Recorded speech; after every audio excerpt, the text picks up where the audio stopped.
पंचकुला में आयोजित India international science festival 2025 में मुख्यमंत्री नायब सिंह सैनी ने शिरकत की। कार्यक्रम में उन्होंने उपस्थित लोगों को संबोधित किया। कहा कि माता मनसा देवी की पवित्र जमीन पर आयोजित 11वें अंतर्राष्ट्रीय विज्ञान महोत्सव में सभी का स्वागत और अभिनंदन है। रिपोर्ट देखें।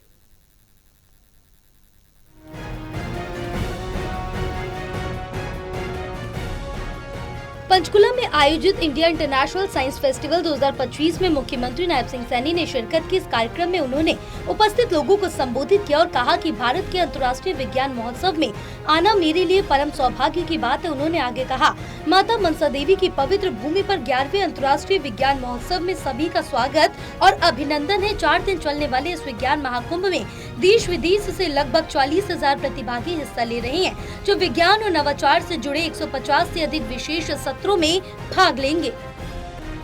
पंचकुला की यह धरती ये माता मनसा देवी के आशीर्वाद से ये सिंचित भूमि है। विज्ञान महाकुंभ में देश विदेश से लगभग 40,000 से अधिक हमारे प्रतिभागी इसमें भाग ले रहे हैं। आप इस आयोजन में विज्ञान एवं नवाचार से संबंधित विषयों पर 150 से अधिक विशेष सत्रों में आप लोग भाग लेंगे। मुख्यमंत्री नायब सिंह सैनी ने आगे कहा कि ये साइंस फेस्टिवल विज्ञान, नवाचार, स्टार्टअप, ऊर्जा, भविष्य, तकनीकी और नए भारत के सपनों को संगम है। उन्होंने बताया कि इस महोत्सव का थीम आत्मनिर्भर भारत के लिए विज्ञान से समृद्धि प्रासंगिक है। ये थीम हमारे वैज्ञानिक सोच और भविष्य के संकल्पों का दर्पण है। पिछले 11 वर्षों में विज्ञान के क्षेत्र में भारत तेज गति से आगे बढ़ रहा है। साथियों, यह साइंस फेस्टिवल विज्ञान, नवाचार, स्टार्टअप, ऊर्जा और भविष्य तकनीक और नए भारत के सपनों का ये संगम है।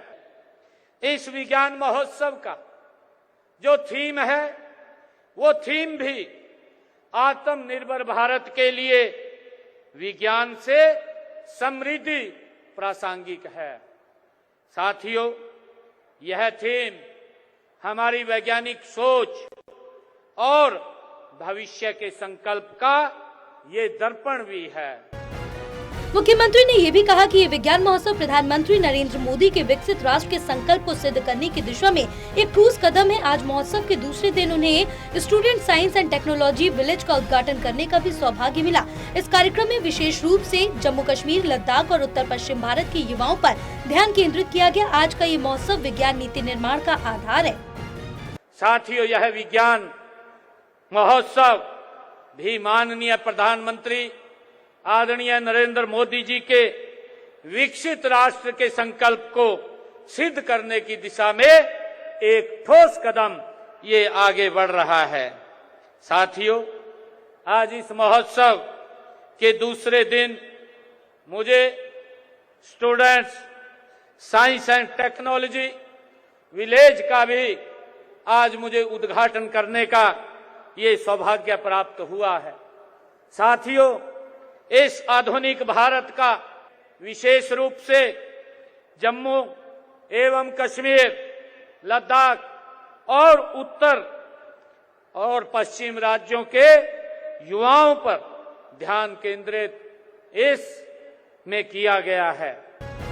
मुख्यमंत्री ने कहा कि प्रदेश विज्ञान की ताकत के बल पर तेजी से आगे बढ़ रहा है। गुरुग्राम, फरीदाबाद, पंचकुला और हिसार जैसे शहरों को देश के प्रमुख आईटी और R&D हब बनाने का कार्य लगातार जारी। हमारी सरकार का लक्ष्य है कि हर बच्चा वैज्ञानिक सोच के साथ खड़ा हो और आगे बढ़े। उन्होंने बताया कि हरियाणा के युवा वैज्ञानिकों को सरकार द्वारा प्रोत्साहित किया जाता है और प्रत्येक वर्ष उन्हें हरियाणा विज्ञान रत्न पुरस्कार से सम्मानित भी किया जाता है।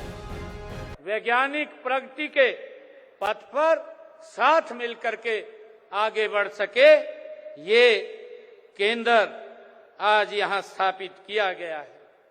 साथियों, नया नालंदा केवल एक नाम नहीं है। साथियों, यह भारत की उस परंपरा का ये प्रतीक भी है जिसमें सदियों पहले दुनिया को राह दिखाई है। यह 4 दिवसीय कार्यक्रम छात्रों को वैज्ञानिक अन्वेषण और नवाचार की दुनिया में गहराई तक उतारने का ये अवसर प्रदान करेगा। यह इन्हें वैज्ञानिक प्रौद्योगिकी, इंजीनियरिंग और गणित जैसे क्षेत्रों में कैरियर बनाने के लिए ये प्रेरित भी करेगा। बता दें कि मुख्यमंत्री ने प्रधानमंत्री नरेंद्र मोदी और केंद्रीय मंत्री डॉक्टर जितेंद्र सिंह का अंतर्राष्ट्रीय विज्ञान महोत्सव पंचकुला में आयोजित करने के लिए विशेष धन्यवाद दिया। इतने बड़े साइंस फेस्टिवल के लिए हरियाणा को दूसरी बार चुना गया और राज्य को मेजबानी का अवसर मिला। टोटल न्यूज से हरियाणा डेस्क की रिपोर्ट।